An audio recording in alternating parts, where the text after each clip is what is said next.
what, what we do is we then identify individual polygons of change, places where in the landscape that there's a significant amount of, or a discernible amount of erosion. Let's keep it real simple. We then are able to map and measure that erosion, and we add in an uncertainty factor. And in mapping and measuring that, we can identify volume, tons, rate of erosion, on both an annual and a per foot basis on a stream bank, and compare that to every other watershed in Lancaster County. So, and as you can see on this screen, the redder it is, the more likely erosion there is compared to the rest of the county. It doesn't mean there isn't erosion in specific places or relative erosion in some of those areas, but this is a gradient on where erosion is mostly occurring in Lancaster County, according to our mapping.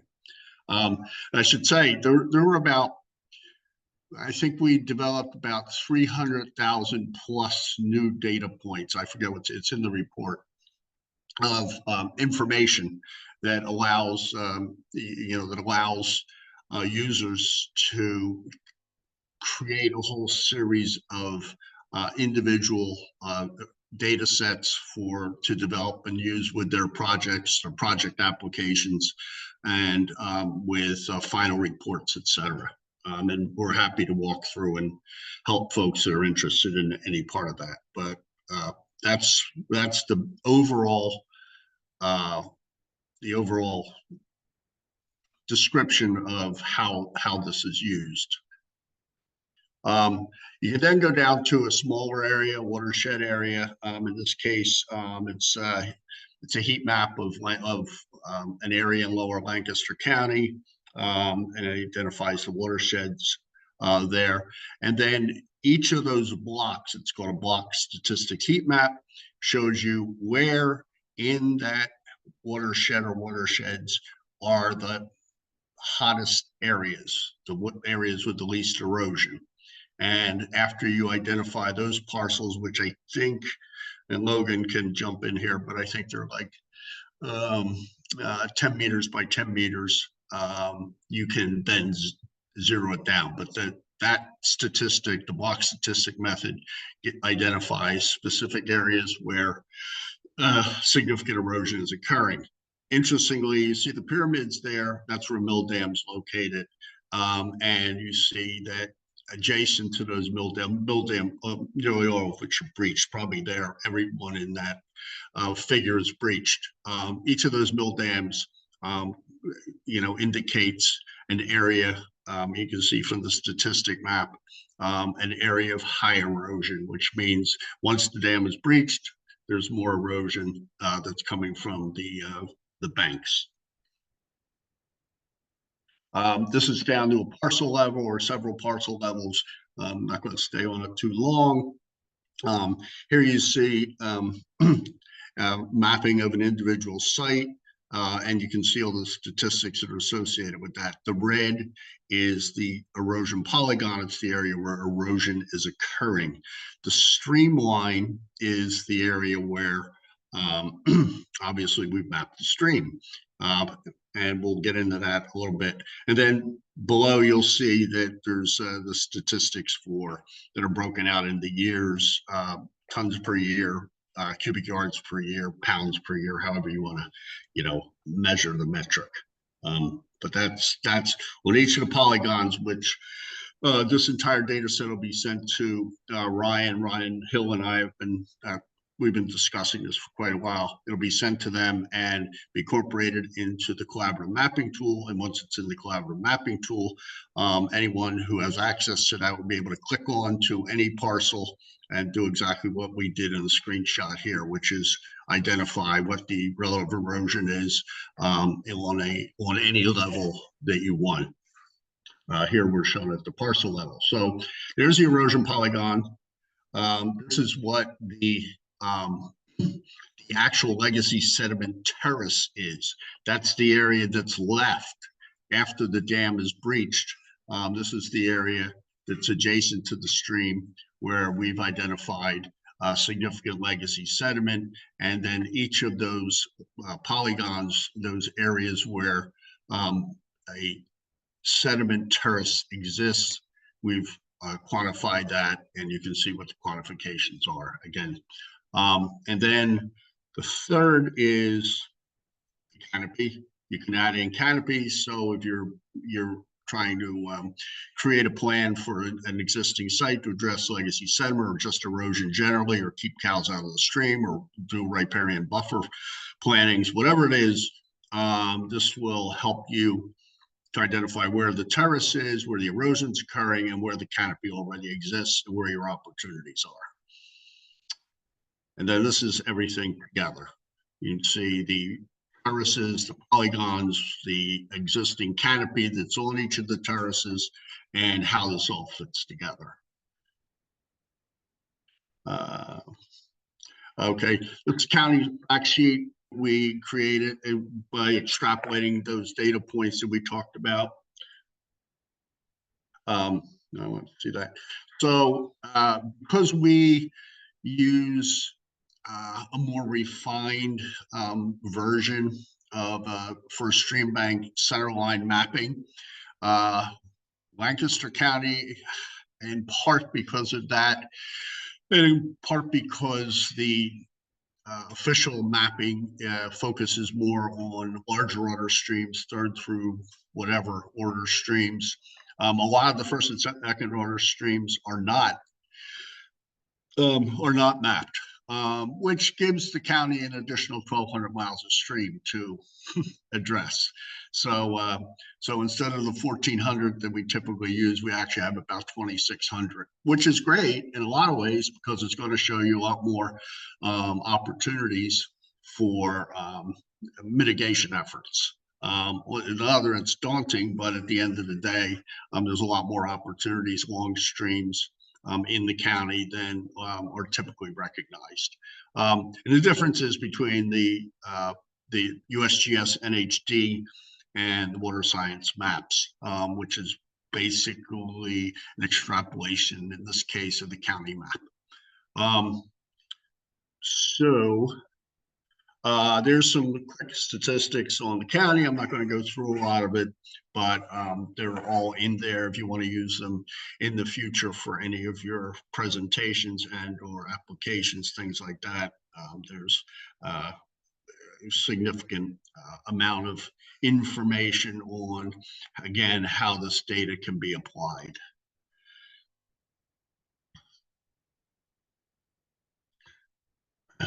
So now we're going to go. We're getting down to the parcel level. This is primarily something that John Cox has been nagging us about for about a year, which is identifying these larger parcels in the landscape that have a mile or more of stream that can be applied towards, that we can with individual landowners that can then be contacted to do significant scale restoration. We were already doing a lot of that, but I think that the main thing that we found from this is that the quantities of nutrients and sediment for agriculture certainly, are identified. Agriculture is the biggest problem. But what it really shows from the data is that it's agricultural areas, not the practices necessarily, that are creating the loads that we're seeing in these watersheds. Not to say there isn't a lot of practices that couldn't be improved, but a lot of this is really because there's so much ag land in Lancaster County and there's so much stream in Lancaster County that two invariably are going to create large quantities of nitrogen or of nutrient sediment erosion and deposition to the bay. So again, not going to go into the all this in detail, but so we looked at the number of parcels with 2,000 feet of stream or more. With our updated stream center lines, there's 43 over 4,300 parcels, okay, as opposed to the is different from the NHD lines, which are about 2,500. So you have 2,000 more opportunities or 1,800 more opportunities to do different types of stream restoration, bank buffer, fencing, crossings, etc., than is typically identified. We went through the parcels with 1 mile more stream length, John's request, and the average for stream bank erosion on there was, well, first we found 822 parcels that had 1 mile or more stream, which is nearly 4 times what the NHD lines show. So again, lots more opportunities at scale, according to the mapping, than we had originally expected. And then you can take it down and it shows the breakdown for each of those and how they were identified.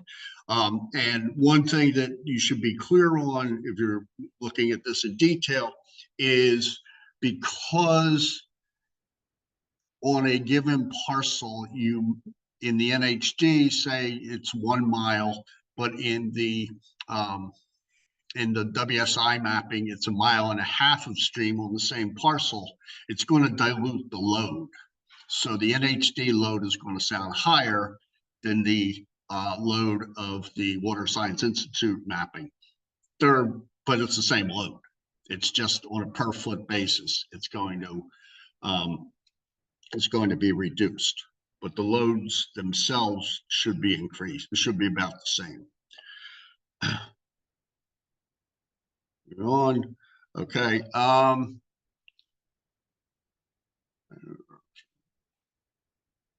Oh, okay. So then we were asked to Allison said, well, how do you use this stuff?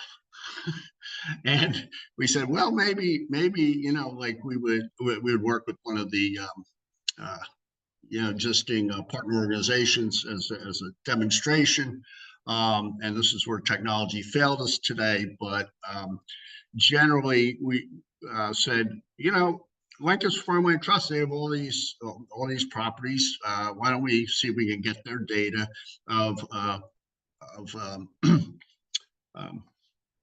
properties that they preserve, and we'll map them. We'll just incorporate each of those addresses into the existing county, the database that we've just created.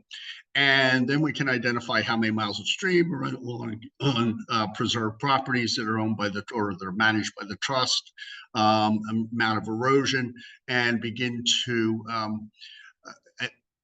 at that scale, identify where they may be interested in investing some of their resources. We all have limited resources. We want to prioritize resources. We need to, where possible, invest our resources that are going to have the maximum effect, dollars per pound. So what we did is we have incorporated all of we got their data set, we've done that, and Loga would typically be showing that today, but because of where he is and access to the remote, we're not going to be able to go through it in real time. But once we get all that organized, make a presentation to the board or to anybody else that's interested in it. But basically, the bottom line was we were able to extract the same kind of information for the trust that we were able to do for the entire county. Again, they can use that in their applications. They can use that in reports. They can use that in all sorts of venues for making the proposition that they're stewards of their land, and that there's enormous opportunity for them to continue to do additional work on those preserved properties. So let me go here. So this was one site we found through our mapping for the trust. And then using block statistics, if you recall, it says squares as blocks. We identified this as one of the hottest spots in on preserved land managed by the trust. And you can see on this, you can see the difference between, I believe it's the black lines that are the original NHD lines, and then the Water Science Institute, which are the blue lines. And you can see that there's significant differences in the amount of stream centerline that exists within these, within this one parcel. And this was an enormously high erosion parcel, relatively speaking. There's another picture of it with the mapped polygons. All those red areas are erosion areas. And again, this can be applied to any organization. I was thinking, the congregations we're talking about, they're going to incorporate their identification of churches or maps of churches. You could use this data to identify all of the religious communities or religious places in the county that have stream on them. And then you could go further and begin to look and see where the high priority ones, you can apply the same set of box statistics to those, that kind of data set as you can to the trust, or you can to a lot of others. Anyway, bottom line is, this is the amount of erosion that's identified on this one parcel, which was a particularly high heat map area. And what did I do? Oh, okay. What happened here? No, what happened? I guess we left one off. Okay. Well,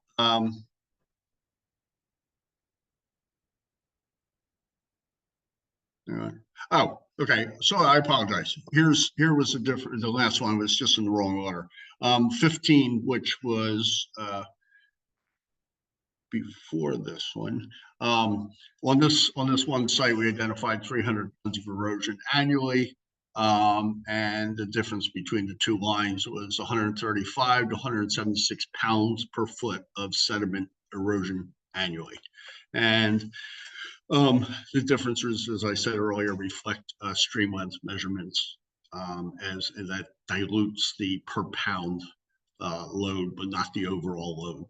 So with that, I'll take questions.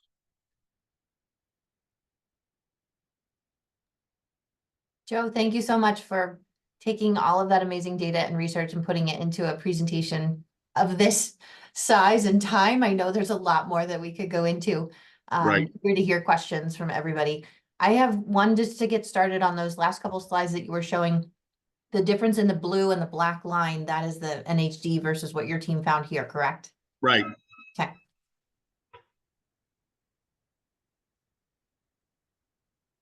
Anybody else? What questions do you have? Do you know how this is comparing to the work that Chesapeake Conservancy had done as far as the opportunity areas and per catchment, as far as nitrogen, phosphorus, and sediment loading? I don't know all the background data that went into that, but I'm wondering how it compares. Well, I think it complements. We're sort of going, the Conservancy stuff, and it's going to change, but the Conservancy stuff has been primarily focused on land-based identification of opportunities, and we're more focused on stream-based identification of opportunities, wetland restoration, stream bank mitigation, you know, and somewhere they meet. But, you know, and the emphasis the Conservancy has been on data sets that, existing data sets that identify those land-based metrics and opportunities. There hasn't been as much. You saw from the USGS, you saw, you know, the limited mapping that they do just on stream center lines, and stream center lines are really the heart, they're the holy grail of identifying really, really accurate loads. So our focus has always been on the stream side of things, the wetland side of things, and where there's opportunities based on available resources for applying that kind of information. But at the end of the day, both data points, both data sets are critical to what we need to do if we're going to manage our way out of this. And I'll just add that this is far more high resolution than what we have been using since that data was developed many years ago. But Joe, will be, my colleague Katie Walker will be reaching out to you about the new data that our team is producing for the Bay program, but it wasn't intended to identify these in-stream, like this in-stream work, like you mentioned. So yeah, I agree that it's complementary and definitely different in its own way. Yeah, the one thing, Carly, that was interesting, I heard Joel made a presentation to Stack or somebody a couple weeks ago, and he was talking about, you know, you guys coming to the end of that exhaustive mapping for the Bay program. I think that started like 6 years ago. But he said something that we felt really great about, which was that they had identified in the areas that they could do differencing or otherwise quantify, that they're finding 2 to 2.5 times as many streams as there were in the original Bay program or in the USGS and HD. So we're all on the right track. Lancaster's just lucky; it's way ahead of the game in terms of the data it has available to us for implementation of practices. Thank you, Joe. Keeping us ahead of the curve always. Try to be. It's either that or the truck hitting you.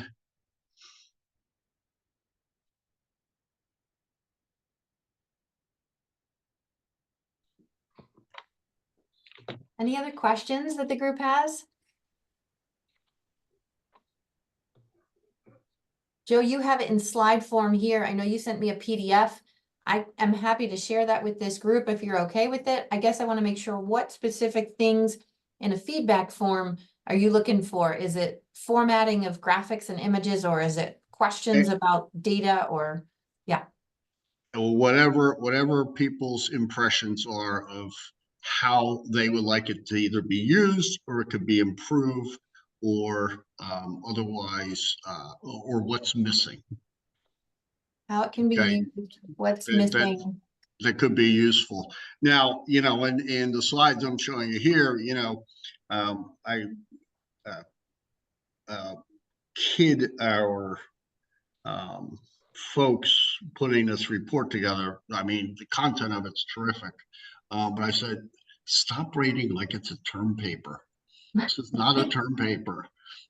This is a very good report. So the graphics will obviously be working on, not so much the figures, but the font and type and presentation format, layout, stuff like that. But we're really interested in substance.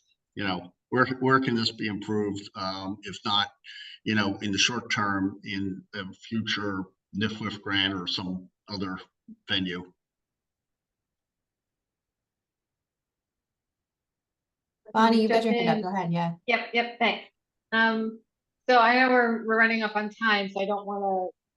We can do this next time. I'm just curious, as a tool, like how do others use this? Like, so like if we just wanted to pop in So is it something that we have to run it through you, or is it something where, we're all used to using all different kinds of maps, but we could plug in an address and see where it comes up in your red zones?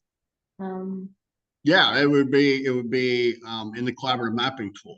So In the cover. yeah, so you identify a parcel, and the parcel would, and you click on the layers that relate to this. I don't know how Ryan and I we're all gonna format it, but whether it's just gonna be a side layer, it's gonna be a stream layer, but you'll be able to pull up parcel and then click on uh, the icons for a specific set of practices. Bonnie, I put the link to the collaborative mapping tool in the chat, and then there's a parcel checkbox at the bottom. So that's something new with this version 3.0, is that because the county now provides the parcel layer, we decided to include it as well. So this is something that has lots of downloadable elements that each partner then can decide what they need, or if they can use it within the tool to help make decisions. That's also how it's intended. So thanks, Joe, for working with Ryan Hill on how to incorporate that here, this new information here. Yeah, we suggested to Ryan that they put in a couple of other layers. Soil map layer would be terrific. I think that would be really useful for some of the especially for groups like the trust. To be able to just relate soil maps, and topo maps are also really important. Allison, I don't want to cut you off, Joe, but obviously we're over time here. I just wanted to check in, and obviously people wanted to hear. That's awesome, Joe. I'm a fan of the collaborative mapping tool, so it's really neat.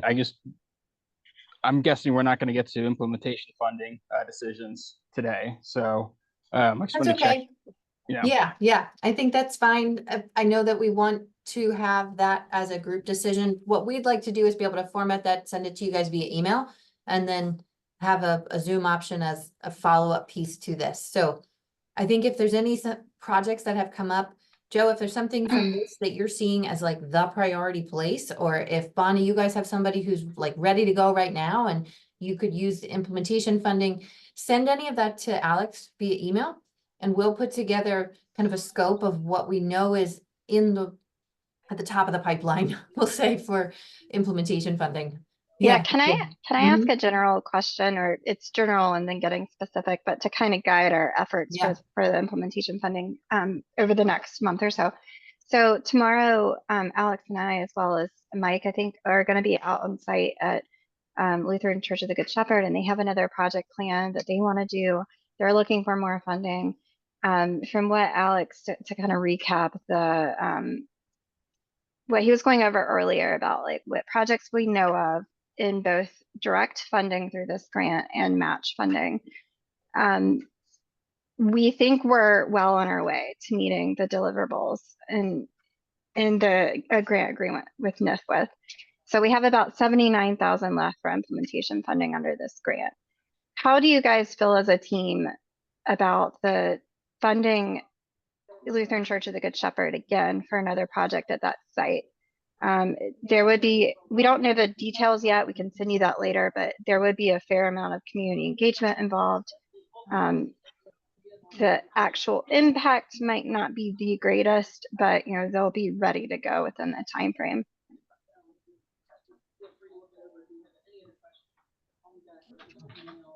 Do you want an answer now?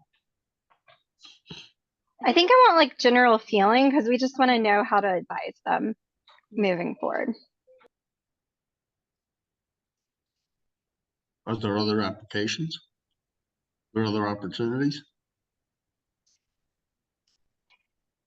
They wouldn't be asking for all of it. So I think it would be, I would need to revisit the numbers, but I think about $20,000 that they have a plan for. So there are other projects that we can look to for the remainder of the funding. This one's ready to go though. That's why we're asking. There's momentum and meetings and other catchments, but this one is, they're on board and want to do it. So that's why we want to be able to talk to them tomorrow. And at least if we know that it's not something you guys want, find another way. Well, just generally, I'm open to it. You know, I personally don't care if they have 4 applications. You know, if they're ready to go and there's things to implement, I don't think it's, you know, it's one per customer. I think it's who has the best practices per customer. So I wouldn't say no to it, but I'd like to know what more of a context for it. Yeah, I was gonna say too, in a catchment that otherwise doesn't have like a ton of action, like I'm again, like it's something that if they have more stuff that they want to do, like it seems like might as well let them keep rolling with it.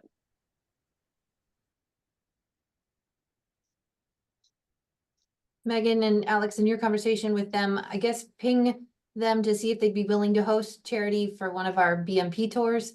Think about other ways that we can increase the engagement or use that as a learning site for some more of the, I'll say the narrative part of the deliverable here too. The Yeah, collective impact part. yeah, I mean, that's where it's not a huge project, but there is a lot of opportunity for that part of it. You know.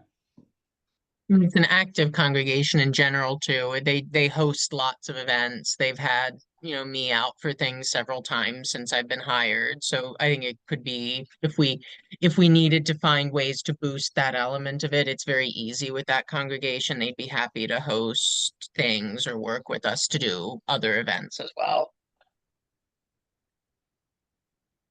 If that might help the community and collaborative element. Feel like I have to abstain from putting my finger on the weight of the decision. We would love to let them keep going. Yeah, there's also you know, we are tomorrow hoping to tie them in with the greater community and with High and some of High's landscaping. So we're gonna get the biggest kind of impact we can from it. But thanks for your input. With that being said, I still encourage everybody to submit other project needs that they have within the catchments. So please, if you have, Amanda, if there's something else in Shiprock, if there's something else that some other partner organization has flagged as an opportunity, whatever stage it's at, obviously the more ready it is to go, we have the funding with the timeline, but keep sending those to Alex. He's keeping a running list of projects. Got it. And I think Mike and I can work on this really great tool, Joe, and see if we can find something that's in one of those big hot red zones. I think that would be what we would do next, is to try to find something there. And again, I don't want to hold us over, but I guess we were interested of having the conversation about the effect of the extension. So, I mean, we've looked at our budget. We've essentially met our deliverables. So we would have to talk about, you know, what would the collaborative be looking for us to do in the next year, which was just more of the same, and we wouldn't need any more funding. And then how does that play into, you all know we just applied for another grant. So does that push that one out another year because this is taking another year? Those are just some basic questions we had. Really good question, Bonnie. And I think that's where a conversation directly with Alex and or Megan to answer those deliverables or details so that your agreement is adjusted appropriately. Yep. Okay. Thank you Then for how does flagging this that, though, affect? potential overlaps. So how does that affect the next? So we'll assuming we get the next one, which we should also, then that one would start when this one ends. That's the kind of thing we'd have to work through because we've been told we may get a decision in June or July, but you know, Right. maybe. So we're trying to spend down this $79,000 before July so that we're ready to pick that one up. And we've spent this down, even though we're extending it out a year. Would that be the goal? So we're not like pushing into the next grant. I'm gonna let Megan answer, and I think that we'll talk about that with each of it individual, but. Okay. I think that decisions by that like July date would be good, like allocated by July, but not necessarily spent by would be a good goal. So that, you know, and hopefully we'll know something maybe from Nfwf by that period to be planning for the future. I think there's a big unknown though about what Nfwf's going to do and how they're going to handle dates too, because they seem to indicate during our application period that they would be open to adding to existing agreements. So Oh, if they that's right. decided to do something like that, then they would probably tack on but this is all just like hypothetical, but they would probably tack on to the end of the grant term if they did that. We're just in the same position with our INSR grant, and so we're doing the same thing, but we were trying to avoid asking for an extension just for that reason. It's like, well, if everyone's pretty much met the deliverables, then you don't want to like, you're cutting your nose to spite your face because we're getting the extension, but then we're cutting into the next one. I know, it's all Yeah. really good point. whack-a-mole. Great. Alex, do you want to take it for next steps? I think that the next time the group meets, we'll touch base on monitoring. Yeah, so we would like this to be recurring on a like bi-monthly basis. So I just wanted to let you all know I'll just reach out to you again. It'd be great if we could get a time. I mean, I noticed for last agendas there was a set time, but with bi-monthly maybe that's not possible. But if we just had a regular time, you know, every other month. But I will reach out with kind of hope to plan ahead a few meetings and get on the calendar. And yeah, the next thing is monitoring, and you know, we just touched base about the church, but there's momentum in other catchments, and you know, I breezed through a lot of those documents. I guess what I was trying to say with those is I'm going to have one that's cleaned up and a little bit easier to navigate than the several that you know, I didn't want to touch until I had this meeting and met with everybody and kind of get everybody's input. But so I'll be reaching out with the amendments, agreements, and asking you for some match documentation and also our next meeting.